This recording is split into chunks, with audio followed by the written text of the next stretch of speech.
Pag-usapan natin yung nangyari sa Ateneo. Okay, merong isang bahagi doon na gusto kong malaman na totoo ba na nagpapalakas ng stamina, nagpapabilis daw ng takbo ng player at lakad ng player. Yun daw paglakad sa ilalim ng dagat na ang iba'y sinasabi, ang lakad daw dapat ay nasa ilalim ng swimming pool. Ano ba, pinagdaanan nyo ba to? Dumaan ba kayo na, lumakad ba kayo sa ilalim ng swimming pool na may weights sa may paa? Doon sa, siguro patapos na yung 20th century, millennium, na umpisahan yung aqua training na tinatawag. Aqua training? Aqua training. Okay. Number one, para maalis yung kakabagsak ng paa, para mawala at mabawasan yung epekto sa impact sa tuhod. Okay. So, may mga exercises na ginagawa sa pool. Wala bang nagsabi sa inyo before na, hindi, tama na tong swimming pool training, dagat naman tayo? So far, sir, kasi nga during San Beda days, wala naman akong experience.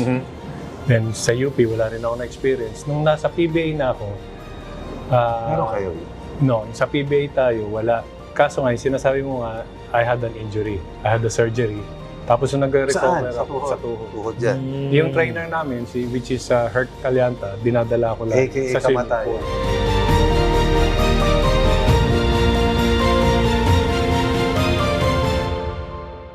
Alright, magandang araw sa inyo guys. It's here. Yung isa po sa mga sinasabi ko sa inyo before na i-guest ko. Guest na po natin sa PhD. PhD is panoorin hanggang dulo at doon sa mga listeners, pakinggan hanggang dulo. Kasama po natin ang dalawang institusyon pagdating sa mundo ng basketball. Gusto niyo ba yung mga ganun? Kung ako, okay lang ako. Ako lang. Ang gusto ko malaman. Ronnie Magsano Maraming and Benji Paras. Ayun pala, sir, ang meaning ng PhD, panoorin hanggang dulo. Sa'yo, Akala ko feminine wash. PhD. akala ko naman puro hangin daw. Ano? Puro hangin daw. Oo. Simula ko lang, may kakat ka na eh. Then, nung time namin sa... Hindi, kasi ang usapan namin, walang cut. Di ba na? Walang cut. Walang cut. Walang cut. Ang time namin sa San Beda, nung high school, kasi nga, hindi naman kami, kumbaga, wala kami dun sa top class. So, sabi nung iba, pag laki ko, magdodoktor ako. Magmamasters ako. Mag-PhD ako. So, kami, mga inggitero, puro hangin daw lang yung mga PhD. Yan. Kaya hindi Yung pala ibig sabihin ng PhD. PhD, puro hangin daw. Puro kwentuhan daw.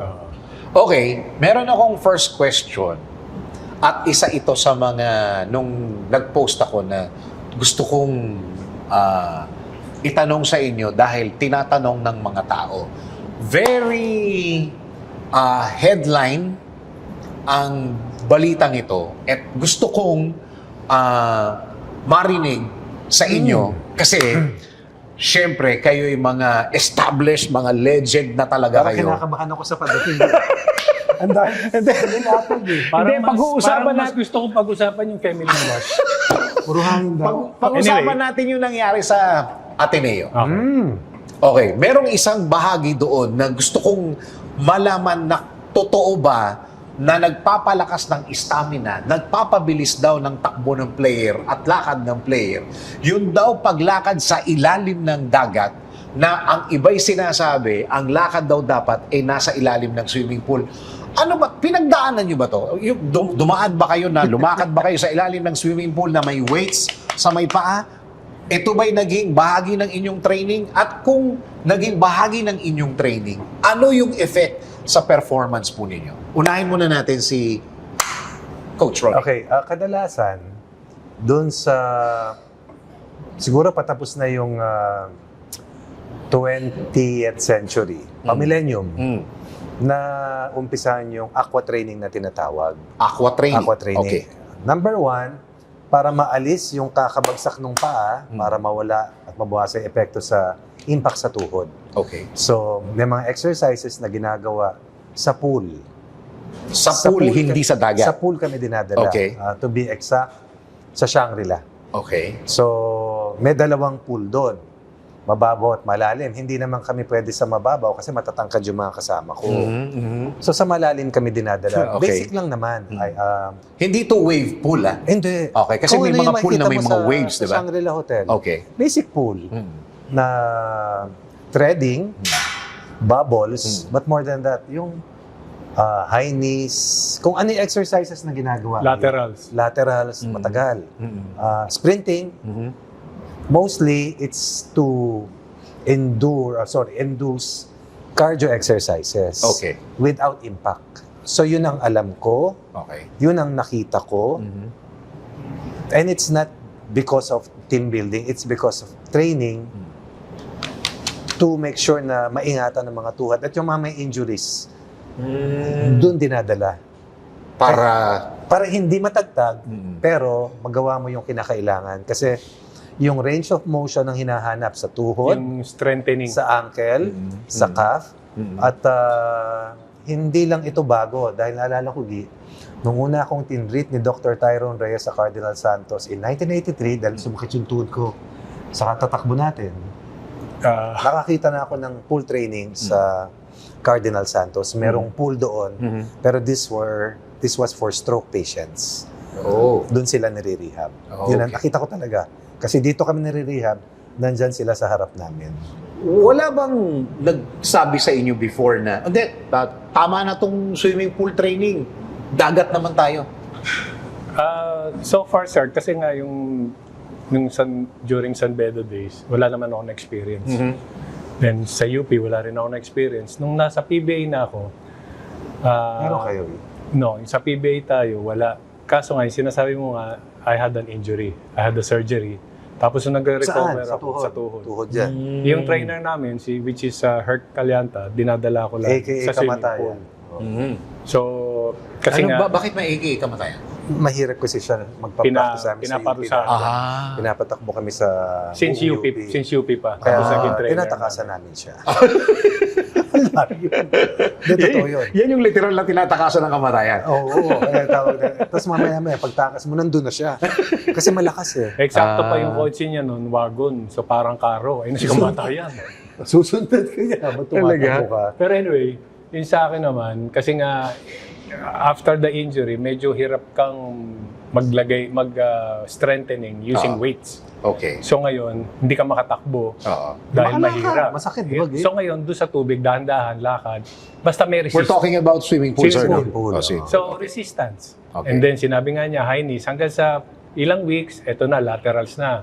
Tapos, sprinting na. Tapos, pag medyo okay na, okay, balik ka na Balik sa ka na weight sa- training. Tapos, balik ka Balik na, ka na sa jogging ka Yun na. lang ang experience namin Oo. sa... Hanggang Yun yung swimming pool lang. Yun lang Swimming po, pool. sir. Walang napag-usapan nun na, tara, dagat naman tayo. Tapos na yung swimming pool, dagat naman. Walang ganun. Wala sa context. Wala po Nung sa- inabot namin. Hindi ko lang alam yung ngayon, sir. Oo. Kaya mahirap magsalita kasi hindi namin alam eh. Oo. Pero yung inabot namin, that was early 90s, yun po yun. Yung ngayon po, as in ngayon po, tulad sa inyo, coach, would you recommend na the training or sabihin natin training man yun o team building man yun, would you recommend na gawin ito sa dagat? Recommend might be not the right word. Okay. Kasi bawat sistema or bawat coach may sariling direksyon, may sariling programa that they draw up for the whole of the season. Yeah. Tama, di ba, Gi? Pre-season, in-season, post-season. Okay. So, sa amin, experience namin sa college, more on, ang activity namin ay on the court. Court talaga? On the court talaga. Yung Sa bench. before the season, yun ang pinakaayaw namin. Kasi Yung buong UP, yung elliptical, Oo. nagja-jogging kami. takbo kami. Tapos Totoo may, yun. saka may time. Saka may sumusunod para hindi ka mandaya. More or less. So, is it safe to say, pag tinanong si Benji Paras at saka si Ronnie Magsano, hindi nila nire-recommend ang training na yun sa ilalim ng dagat? It's not recommendation. Okay. Kasi, again, not in a position. Okay. Unang-una, magkakaiba nga. Yung iba, team building. Yung iba, training abroad. Inabot namin yung training abroad. In fact, si Benji, nakailang sama ka ron, di ba, Gi? Kila Coach Jude. Training abroad. saka Nakapunta yung- rin ako. Yun, Saka iba yung rin team yun. building. Oo. So, iba talaga. Yung team building namin, walang practice. Ay, ganun? Yung team building Sa bagay, namin, team build- okay. we have parang 3 days. May Parang ganun. moderator. 3 days. Iba-iba rin ang team building kasi talaga eh. Oo. So, again, ang background namin is Philippine basketball. Pero Oo. kung yung iba, Oo. merong background ng from abroad, iba rin yung application. Mm. Kung ang background mo, for example, is Western, iba rin yun. Mm. Kung from Asia, lalong iba yun. Mm. Kasi iba-ibang disciplines eh. Nga, oo nga. So, totally So different. siguro, yung sinasabi nga ni Ronnie, different coaches yan. So, coach ng Ateneo is not from the Philippines. So, baka iba yung training din. Yeah. O iba yung perception niya, iba yung pananaw niya. So, again, sinabi ni Ronnie, iba-iba talaga. Iba-iba yung, saka we're not in the right position to say na mali yan or tama yan. Ito dapat gawin. Hindi. Sa amin kasi we're basing on the part na dinaanan namin. Yun doon lang yung basis namin. Meron lang akong gustong sabihin. Sige. Total, yun ang unang question. Pwede ba kami naman na magtanong? Tayo naman na magtanong eh. Oo. Sa akin? Sa'yo. Bakit ganun? Oh, Ako bakit host dito ganun? eh. Oo, tama. Ako kaya host Okay. dito. Anong tanong? Anong tanong? Sir. Wala rin cut yan? Pengang beer? Walang kato. Inom muna tayo. Inom muna tayo. Uy, salamat muna sa game day ah. Thank you, game day ah. Thank you. Tayo Sports dito. bar. Ako naman na magtatanong sir. Unang tanong, paano ka napunta sa larangan ng broadcasting? Pangalawa, anong Mahabang background? kwento Hindi, yan. kailangan. Kailangan.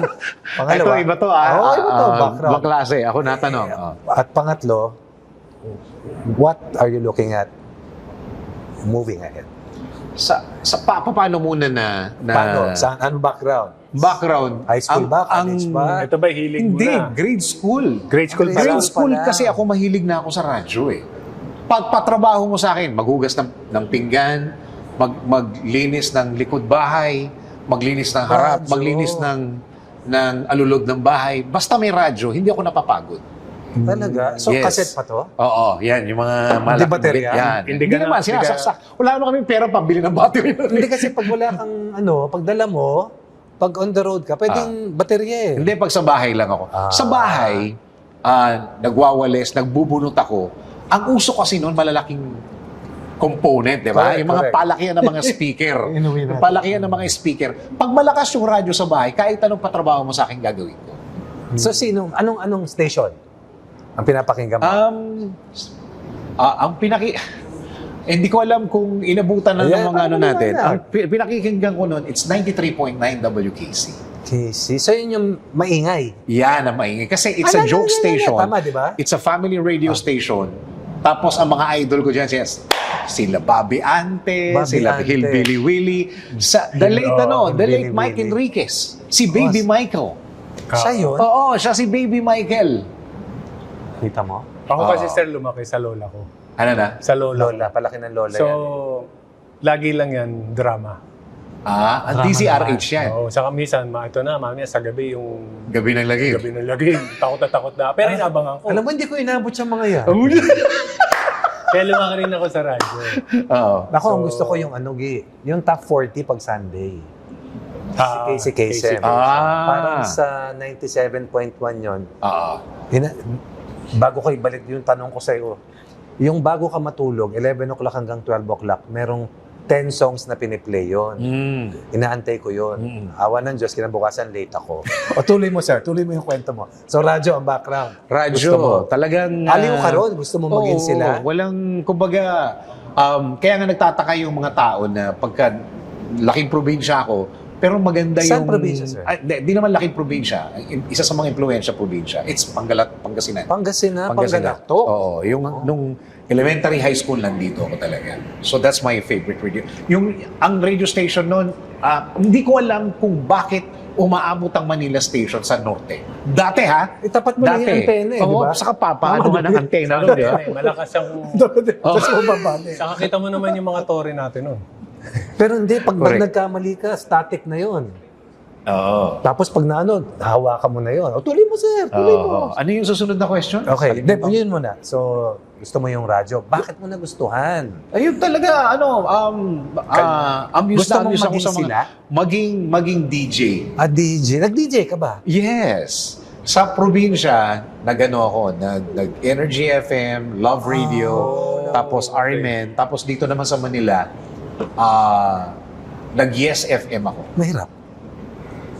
Yan yung may piniplay kayo ngayon kasi Oo. push na lang, di ba? Lahat gumagana na. Pero na ako CD baby na ako eh. Ah, CD na eh. CD na siya, piniplay mo na lang mas ganun. madali na. Oo. Okay, sa school naman, nag-masscom ka ba? Hindi. Hindi. Hindi. Ano? Aeronautics. Aeronautics, I'm still on air. Tama ko. Saka, Puro hangin daw. Puro hangin. saka nakaano ka nun. Tapos sa ganun. Sandali lang, kayo ini-interview ko dito eh. Pangatlo pa yun eh. Ay, pangatlo ba? Moving forward. So, Pangasinan, radyo. Ano sumunod sa radyo? Background, aeronautics. Layo. Oo. Oh, nakuha mo na yun. Succeed ka. Big name ka. Anong kasunod?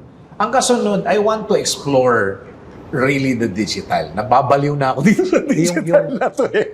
Yung current and future. Oo, digital. Oo, iba na After ngayon the eh. digital, meron pang nabubuo pero hindi pa ganun kalinaw. Pag sinabi mong digital yan, sir, AI yan? Oh. Lahat na. In terms of broadcast, content creation, lahat, it's all about digital. Saka merong radio station ngayon, may napapakinggan ako, hindi ko na lang banggitin, wala ng DJ. Oo. As in, buong umaga hanggang gabi. Nakaprograma na. Nakaprograma na siya. So, meron lang yung ads. Siyempre, of course, may ads. Kasi Then dati, after nun, wala na. kung walang DJ, automatic technician yung nakaupo. Tama. Nag-play na, di ba? Oo, nagpi-play. Pero ngayon, hindi na eh. Saka nung araw, may mga kakilala ko, mga DJ, kasi di ba uso pag, let's say Friday, 80s music, papadala kami ng tape, pa-record naman ako. Oo, di ba? Ano yun? Magkano na ngayon per song? Hindi, ngayon libre lang. Sa amin doon may bayad. So yung tape, yung buong tape na yon, parang nasa 5 piso per kanta. Talaga? Oh my gosh, that's the first form of piracy. Tama, di ba? Nagpaparecord ako. Para sa bahala lang. Uy, bawal Hindi, pero hindi ko binibenta naman. Sa akin, para sa akin. Pero isa yan sa mga services ng mga radio station before. Ngayon mo lang na-realize, ha? Oh, that's the first form of piracy. Oh my gosh. Ngayon pwede tayo mag-cut. Ngayon hindi na. May batas na kasi ngayon. Kasi Bawal before na. wala pa naman eh. Ito, advocate ito. Oo. Tama Yan. ba Eh, yun? Siyempre, sa industry. Pinilakang tabing. Oo. Saka yung mga ni-record na yun namin na yun, wala na yun. Palagay ko kasi kung tape recorder, wala na. Sandali, hanapin ko. Pati yung mga CD. Teka, yun yung tanong ko. Si brother, ikaw naman, para makabawi tayo. Ay, gano'n? Hindi, okay naman ako ngayon. Okay na. Naitanong mo naman. At least alam na natin yung background. Ako meron akong very interesting na tanong para sa inyong dalawa. Go ahead, sir. Kung hindi kayo nag-basketball, hindi kayo naging basketball superstar, ano kayo? Ito, sagutin ko na, doktor to. Gano'n? Ayan, Sana. explain mo. Sana. Pero nahirapan naman ako eh. Gusto ko talaga maging doktor. Alam ba ni Joe Cantada yan? Kasi di ba pag alam ni Joe Cantada nun, tatawagin kanyang doktor. Mga Parang ganun, hindi di ba? ka paniwala eh. Ganun ba? Kasi- Ano nangyari? Bakit? Hindi, yung ngayon, masakit tuhod ko, so tinitreat ako sa Cardinal Santos. Nakita Okay. ko yung mga nakaputi. Oo. Ginagamot ako eh. Bata ka pa nun? Kasama ko na si Benji ng 4th year high school. Okay, Sakit tuhod ko okay. eh, magpa-finals kami. So, Okay. pinadala ko ron, nakaputi sila. So sabi ko, bakit nyo ako ginagamot? Doktor ba kayo? Okay. Hindi, kami yung kauna-unahang batch ng physical therapy sa UST. So, yun yung tumatak sa isip ko. Sabi Okay. ko, kasi sa katabi ko na kwarto ay si Bogs Adornado na isa sa pinakahinahangang Sa basketball pinaka-idol. player. Ano pangalan? Bogs Adornado. Bogs Adornado. Pioneer yan. Kasama nila Atoy ko, Philip Cesar, Jaworski. Pa. Familiar, Oo, so, nung tumatak sa isip ko yun, sabi ko, pag yan ang kinuha ko sa college, anong mangyayari sa akin? Sabi niya, pwede kang maggamot, tapos ito, pwede rin magdoktor. Pre-med, pwede kang Pre-med. magdoktor. Pwede pre-med. So, yun ang tumatak sa isip ko. Kaya, yun ang sabi ko, okay to, kasi Okay. nakakagamot ka ng athlete. Okay. At the same time, kung gusto mo mag-aaral. So may touch pa rin ng sports, no? Oo, Kasi gusto mo kasi magamot na Kasi athlete eh. ginagamot nila ako Oo, eh. oo. Saka bumubuti ako. Sabi ko, ultrasound, TENS, wala pang ganun dati eh. At saka yung katabi ko nga, bigatin. So ang feeling mo, ba? Yeah. Pero yung masakit ang tuhod mo. Saka they look good. They all wear white, di ba? Yun ang gusto ko. Kasi maitim ako eh. So, pero mahirap eh. Mahirap ang science, mahirap ang math. O ano Hindi, saka nangyari mahirap along the way? pagsabayan, athlete ko eh. Masyado mahirap sa UP. I took up physical therapy Okay. in my first 2 years sa UP. But eventually shifted and graduated in philosophy. Oh. Kasi hindi ko na kinaya yung physics, calculus, at chemistry na sabay-sabay. Hindi ko talaga kinaya. Hindi nyo na Kaya kinaya. it took me 5 years to finish my course. Si Benji Paras, kung hindi siya artista, alisin na natin yung artista kasi artista, di ba? Basketball superstar, kung hindi ka basketball superstar, kung hindi ka artista, ano si Benji Paras Ganon din, nowadays? nung nagpa-therapy ko, nakita ko yung mga nakaputi, gusto ko magtayo ng beer house. Mataas ang pangarap, ha? Kaso, mahirap pala kasi bunga malulugi, ako lang yung customer lagi. So, tinanggal Ano ko. ba yun? Talaga, ikaw ang papasok. Kasi sinabi mo, dami namin ilaw. May pundido, may di pa Ayaw, kasi hindi. saka yung maliwanag na. Hindi, kung hindi siguro, ang una kong gusto, Nakatakot to, ha? napapanood ko, maging kadete. Nakikita ko eh. Sundalo. Sundalo. Tapos nung huli, parang nag-decide ako, gusto ko maging piloto. When you say itong huli, Hindi, nung nakita ko yung, yung latter part nung bata pa ako, Oo. nung medyo nagkakaisip na ako ng sabi ko, hindi, mas okay siguro magiging piloto ko. piloto, when was that? Anong age? Siguro before high school, grade school pa ako nun. Yung hindi pa ako nagbabasketball. Kailan ka ba nag-basketball? Okay. Oh. Bago, nung High school? na-discover ako Ato? ni Hoxon, bago ako dali Yun sa lang San yun? Pedro. Parang a year before that. Yun lang yun? Doon ako na-develop. Laking bata nito, 12 lang na nakilala Oo ko. nga, oo nga. So, hindi ba pumasok sa isip mo, Sir Benji, na Pilot. kasi kahit nagsisimula ka na sa school or naglalaro ka na, pwede naman isingit yun eh. Hirap yun, ha? Ang hirap eh. Hindi, pero oras lang ang... Actually, nung nag-retire ako, Hindi lang oras, pera. Sa bagay, hindi. Basketball superstar na siya. Mayaman na yun. nung nag-retire ako from basketball at the age of 35, sabi ko pwede pa. Naisip mo. Naisip Pwede ko pa, na. actually, yes. So ngayon, plinano ko. Okay. Nung nagtanong ako, Sir, nakasalamin kayo? Oo. Medyo maano. Ay, bawal. oo. Hindi naman bawal, pero requirement talaga yun. Salamin. Hindi, sana tinanggal mo, Gi. Tinanggal ko. Oh. Kinakausap ko, dito ako nakatingin. Nagsasalita. O, tanggal ka na ba? Ay, ikaw ba kausap ko? So, ayun. Parang hindi ako sumakay sa aeroplano. Magbarko na lang ako. Okay. Ito yung aking susunod na katanungan, ma. Mag-second episode na tayo. Okay. Second episode. Hanging question. Yes. Bakit nung mga 80s, 90s, ang pagiging panatiko na Pilipino when it comes to basketball, Nako, very passionate Bakit? si Benji dyan. bakit buong Pilipinas? Bakit ngayon hati-hati? Pangalawang question. Noon, kapag may nagsusuntukan sa basketball, Suntukan talaga. sa kamadalang, napakadalang. Pag may nagsuntukan, PBA, pag may nagsuntukan, headline na eh. Pero bakit ngayon? Ang daming nagsusuntukan. Dami ba? Yeah. Parang halos... Parang ang init ng ulo noon ay medyo mababa. Pero ngayon, parang pangkaraniwan, nagsuntukan yan kasi ganito. Ewan ko kung mag-agree kayo. Kasi before, ang basketball noon, ako'y... hindi naman ako mahilig sa basketball, pero yung TV namin ay isa. Puro PBA na lang ang Di ba? Hanggang linggo yan eh. Yan ba hindi ka na Yung pinipihit? pinipihit na ganyan, tapos tatayo ka Dyan, talaga bago mo pihitin. Ang PBA nung kasi is Tuesday, Friday, Sunday.